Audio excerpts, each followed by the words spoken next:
आज हम लोग आपकी कक्षा 12 में अयोध्या सिंह उपाध्याय हरिऔध जी द्वारा रचित पवन दूतिका के 5वें पद्यांश की व्याख्या सीखेंगे। इसके पहले हम लोगों ने इसके चौथे पद्यांश की व्याख्या सीख ली है। बहुत ही सरल है। यदि आप थोड़ा सा भी ध्यान देंगे तो पद्यांश की व्याख्या और इस पर आधारित आपकी परीक्षा में जितने भी प्रश्न पूछे जाएंगे सभी का उत्तर आप आसानी से लिख लेंगे, कहीं कोई दिक्कत नहीं होगी। तो चलिए सबसे पहले हम लोग हमेशा की तरह इस पद्यांश को पढ़ते हैं और इसमें जितने भी शब्द आए हैं उन सभी शब्दों का सरल अर्थ देख लेते हैं, फिर व्याख्या करते हैं। जाते जाते सरल है, ऐसे ही रहेगा। पहुँच मतलब पहुँच कर, पहुँच मतलब पहुँच कर। मथुरा ऐसे ही रहेगा। धाम माने वैसे तो स्थान होता है लेकिन हम लोग नहीं बदलेंगे, ठीक है। मथुरा धाम को मथुरा धाम कह के ही व्याख्या कर लेंगे। में सरल है, ऐसे ही रहेगा। उत्सुका मतलब उत्सुक या व्याकुल, उत्सुका मतलब उत्सुक या व्याकुल। दो में से कोई एक शब्द लेकर के आप व्याख्या कर सकते हैं। हो मतलब होकर, हो मतलब होकर। न्यारी माने अनोखी, न्यारी माने अनोखी। शोभा माने सुंदरता, शोभा माने सुंदरता। वर माने श्रेष्ठ, वर माने श्रेष्ठ। नगर सरल है, ऐसे ही रहेगा। कि ये भी सरल है, ऐसे ही रहेगा। देखना ये भी सरल है, ऐसे ही रहेगा। मुग्ध होना ये भी सरल है, ऐसे ही रहेगा। तू सरल है, ये पवन के लिए आया है, ऐसे ही रहेगा। होवेगी मतलब हो जाओगी, होगी मतलब हो जाओगी, जैसा वाक्य में बैठे। चकित मतलब आश्चर्यचकित, चकित मतलब आश्चर्यचकित।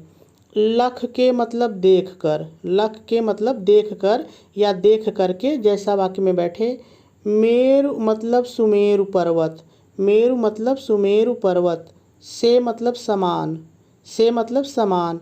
मंदिरों को सरल है, ऐसे ही रहेगा।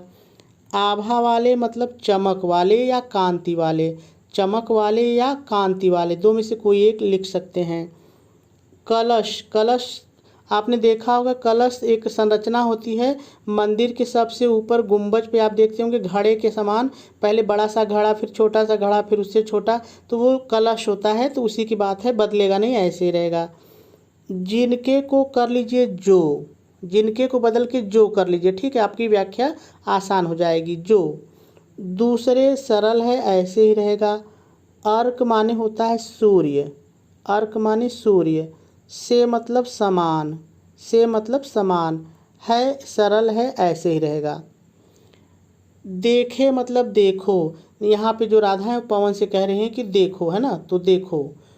पूजा, देखिए पूजा का मतलब तो ऐसे ही रहेगा लेकिन हम व्याख्या सरल करने के लिए इसको बदल लेते हैं पूजा के, पूजा के। समय ऐसे ही रहने दीजिए। मथुरा मतलब मथुरा के, मथुरा मतलब मथुरा के। मंदिरों मतलब मंदिरों के, मंदिरों मतलब मंदिरों के। मध्य माने बीच, मध्य माने बीच। जाना सरल है, ऐसे ही रहेगा। नाना मतलब विभिन्न प्रकार के, नाना मतलब विभिन्न प्रकार के। वाद्यों मतलब वाद्य यंत्रों, यानी जैसे आपने देखा होगा मंदिर में झांझ, मजीरा, ढोल, करताल, घंटा, घड़ियाल, तमाम तरह के वाद्य यंत्र होते हैं, तो उन्हीं की बात हो रही है, ठीक है। मधुर ऐसे ही रहने दीजिए। स्वर चाहे स्वर कह लीजिए चाहे ध्वनि कह लीजिए, स्वर चाहे ध्वनि कह लीजिए। की सरल है, ऐसे ही रहेगा। मुग्धता माने मधुरता, यहाँ पे मुग्धता का मतलब है मधुरता को बढ़ाना, सरल है, ऐसे रहने दीजिए। किंवा, किंवा मतलब अथवा, आप कहते हैं ना ये कर लो अथवा वो कर लो, यानी अथवा जो बीच में आ रहा है तो किंवा मतलब अथवा। ले के मतलब ले करके, ले के मतलब ले करके। देखिए रुचिर, रुचिर का मतलब ऐसे होता है मनोहारी या मन को जो अच्छा लगे, यानी रुचि के अनुसार। तीन में चाहे जो लिख ले लीजिए। मनोहारी, अच्छा, मन के अनुसार, जो तीनों मैंने बताया है कोई एक ले लीजिए। तरु माने वृक्ष या पेड़, तरु माने वृक्ष या पेड़। के सरल है, ऐसे ही रहेगा। शब्दकारी, देखिए शब्दकारी का मतलब होता है जिनसे ध्वनि निकले, आवाज़ निकले, शब्द निकले। यहाँ पे थोड़ा सा आप समझ लीजिए।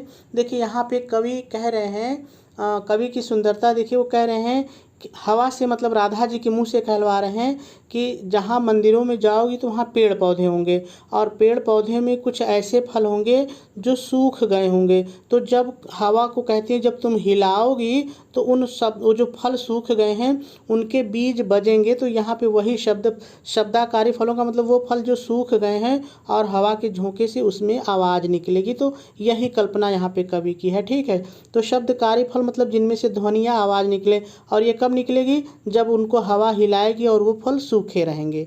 ठीक है, को सरल है, ऐसे ही रहने दीजिए। धीरे धीरे सरल है, मधुर ये भी सरल है। रव माने ध्वनि, रव माने ध्वनि, से ऐसे ही रहने दीजिए। मुग्ध ऐसे ही रहने दीजिए।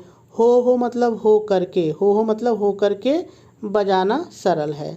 तो सभी शब्दों को हम लोगों ने देख लिया।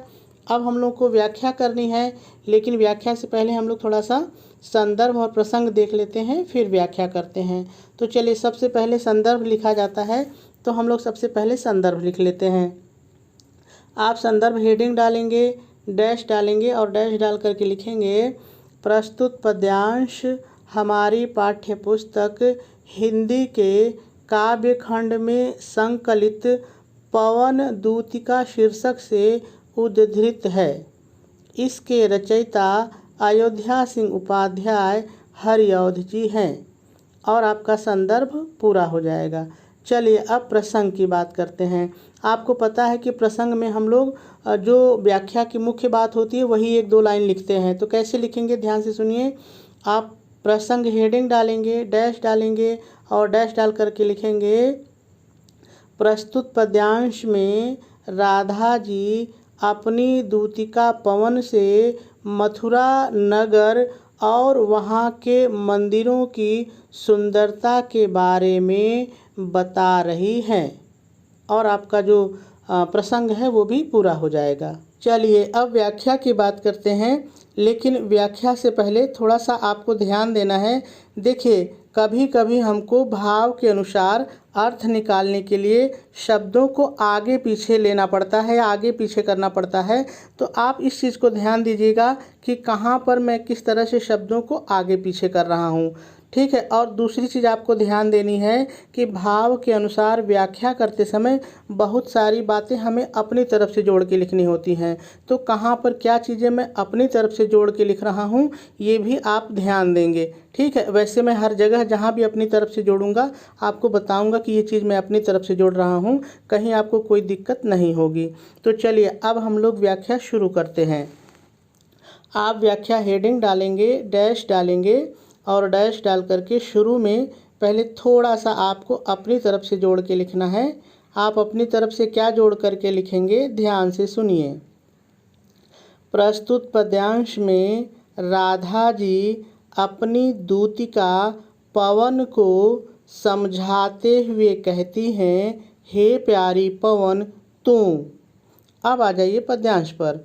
तू जाते जाते मथुरा धाम में पहुंचकर, अब आपको अपने से जोड़ना है, वहाँ की सुंदरता को देखकर स्वयं, इतना अपने जोड़िए, वहाँ की सुंदरता को देखकर स्वयं उत्सुक हो जाओगी।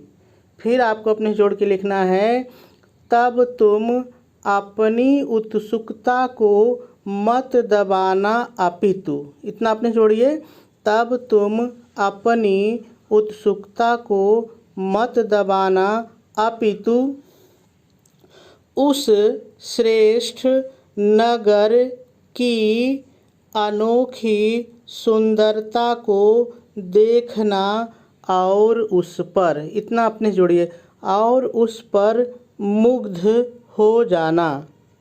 पूर्ण विराम लगाएंगे और आगे लिखेंगे, तू वहाँ के, अपने से जोड़िए, वहाँ के सुमेरु पर्वत के समान ऊंचे ऊंचे, अपने से जोड़ना है, ऊंचे ऊंचे मंदिरों को और उसमें लगे हुए, इतना अपने जोड़िए, और उसमें लगे हुए कलश जो दूसरे सूर्य के समान कांति वाले या चमक वाले भी कह सकते हैं।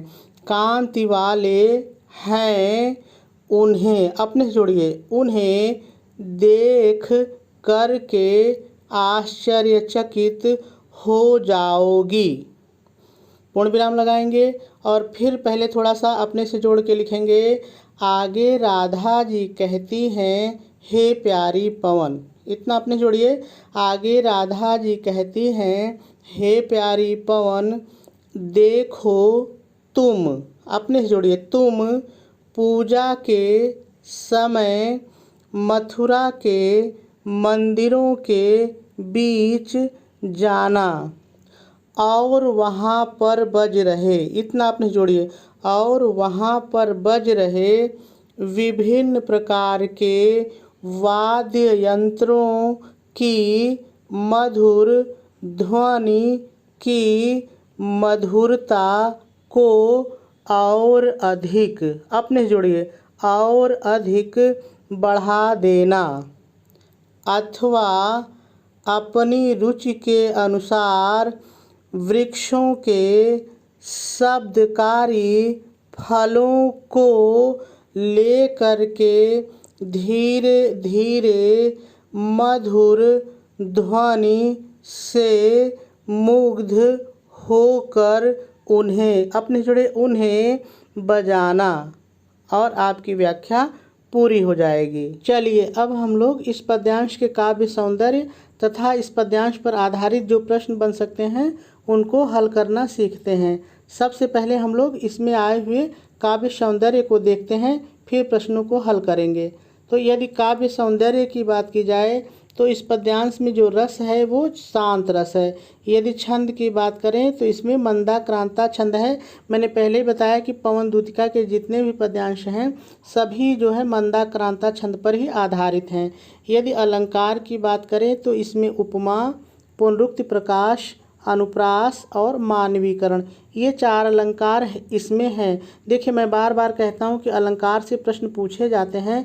तो चलिए हम लोग पद्यांश पर चलते हैं और यहाँ पर देखते हैं कि कौन कौन से अलंकार कहाँ पर हैं। तो देखिए, जाते जाते, धीरे धीरे, हो, तो यहाँ 3 जगह पर एक ही शब्द एक से अधिक बार आया है। तो जहाँ पर एक ही शब्द एक से अधिक बार आए और उसका अर्थ भी एक ही हो वहाँ पर पुनरुक्ति प्रकाश अलंकार होता है। देखिए, अगर एक ही शब्द एक से अधिक बार आए और उसका अर्थ अलग अलग हो जाए तो वहाँ पे यमक हो जाता है। अगर एक ही अर्थ हो तो वहाँ पर पुनरुक्ति प्रकाश होता है। तो यहाँ पर इनका अर्थ एक ही है, भले 2 बार आए हैं तो पुनरुक्ति प्रकाश है। ठीक है, अब यहाँ पर देखिए, मथुरा मंदिरों मध्य, तो म और म, तो जहाँ पर एक ही वर्ण एक से अधिक बार आता है वहाँ पे अनुप्रास अलंकार होता है। तो यहाँ पे अनुप्रास अलंकार हो गया। 2 अलंकार हो गए। अब तीसरा देखिए, यहाँ पे जो मंदिरों की तुलना की गई है वो सुमेरु पर्वत से की गई है। से माने समान, तो तुलना की गई है। और यहाँ पर देखिए, जो कलश है मंदिरों में लगा हुआ, जो घड़े के समान कलश होता है उसकी तुलना सूर्य से की गई है। तो यहाँ पे उपमा अलंकार है। यदि चौथे अलंकार मानवीकरण की बात की जाए तो देखिए, जहाँ पर किसी निर्जीव चीज़ को मनुष्य के रूप में व्यक्त किया जाता है वहाँ पे मानवीकरण अलंकार होता है। तो यहाँ जो राधा जी हैं वो जो हवा है, जो हवा निर्जीव पवन है, उसको एक मनुष्य की तरह व्यक्त कर रही हैं और उसको समझा रही हैं, इसलिए यहाँ पर जो है मानवीकरण अलंकार है। चलिए आगे देखते हैं। यदि भाषा की बात करें तो इसमें खड़ी बोली है, शैली प्रबंध है, गुण प्रसाद है और शब्द शक्ति अभिधा है। इस पर हम लोगों ने इसके पहले पद्यांश पर चर्चा कर ली है। आपने यदि उसको देखा होगा तो आपको समझ में आ गया होगा। चलिए अब देखते हैं इस पद्यांश से किस तरह से प्रश्न पूछे जाते हैं। तो देखिए, आपकी परीक्षा में पद्यांश पर आधारित 5 प्रश्न पूछे जाते हैं, लेकिन मैंने जो 5 प्रश्न दिए हैं ये भी आ सकते हैं और इससे अलावा दूसरे प्रश्न भी आ सकते हैं, क्योंकि एक पद्यांश पर बहुत सारे प्रश्न बन सकते हैं।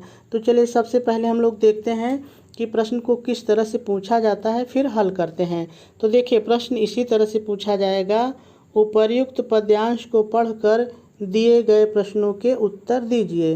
तो चलिए हम लोग प्रश्न पढ़ते हैं और उत्तर देने का प्रयास करते हैं।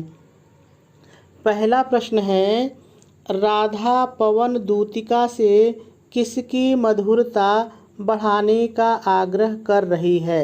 तो देखिए व्याख्या में मैंने आपको बताया था, यदि आपको ध्यान हो तो इसका उत्तर होगा राधा पवन दूतिका से पूजा के समय मंदिरों में बजने वाले विभिन्न प्रकार के वाद्य यंत्रों की मधुरता को बढ़ाने का आग्रह कर रही हैं, और पहला उत्तर हो जाएगा।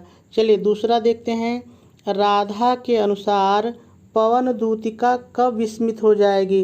तो व्याख्या में देखिए मैंने आपको बताया था, आप उत्तर लिखेंगे राधा के अनुसार पवन दूतिका मथुरा में सुमेरु पर्वत के समान ऊंचे ऊंचे मंदिरों को और उसमें लगे हुए कलश जो दूसरे सूर्य के समान चमक वाले हैं उन्हें देख करके विस्मित हो जाएगी। ठीक है। तीसरा है, प्रस्तुत पद्यांश में कौन सा अलंकार है। तो 4 अलंकार हैं, मैंने चारों आपको बता दिए हैं। बस आपको करना क्या है कि जहाँ जहाँ वो अलंकार है पहले उस लाइन को लिखेंगे और तब बताएंगे कि यहाँ पर यह अलंकार है। ठीक है। चलिए अगला देखते हैं। राधा पवन से किसकी शोभा पर मुग्ध हो जाने के लिए कहती है। तो यदि आपने पहली और दूसरी लाइन की व्याख्या को ध्यान से सुना होगा तो मैंने इसमें बताया है, राधा पवन से मथुरा नगर की सुंदरता पर मुग्ध हो जाने के लिए कहती हैं। दूसरी लाइन में है, ये देख लीजिएगा फिर से। ठीक है। तीसरा है, रेखांकित अंश की व्याख्या कीजिए। तो देखिए आपने ऊपर देखा होगा 4 लाइन के नीचे रेखा खींची थी, उनकी व्याख्या करनी है। तो मैंने बहुत अच्छी तरह से वहाँ पे व्याख्या बताई है। बस आपको करना क्या है, शुरू में देखिए आप हेडिंग डालेंगे रेखांकित अंश की व्याख्या और डैश डाल करके शुरू में पहले थोड़ा सा लिखेंगे प्रस्तुत पंक्ति में। देखिए पद्यांश नहीं कहेंगे क्योंकि आप केवल लाइन की व्याख्या कर रहे हैं, पूरे पद्यांश की व्याख्या नहीं कर रहे हैं। तो आप शुरू में लिखेंगे प्रस्तुत पंक्ति में राधा जी अपनी दूतिका पवन को समझाते हुए कहती हैं तू। अब उसके बाद मैंने जैसे बताया था वैसे आप लिख देंगे। तो मेरे ख्याल से बात आपको समझ में आ गई होगी।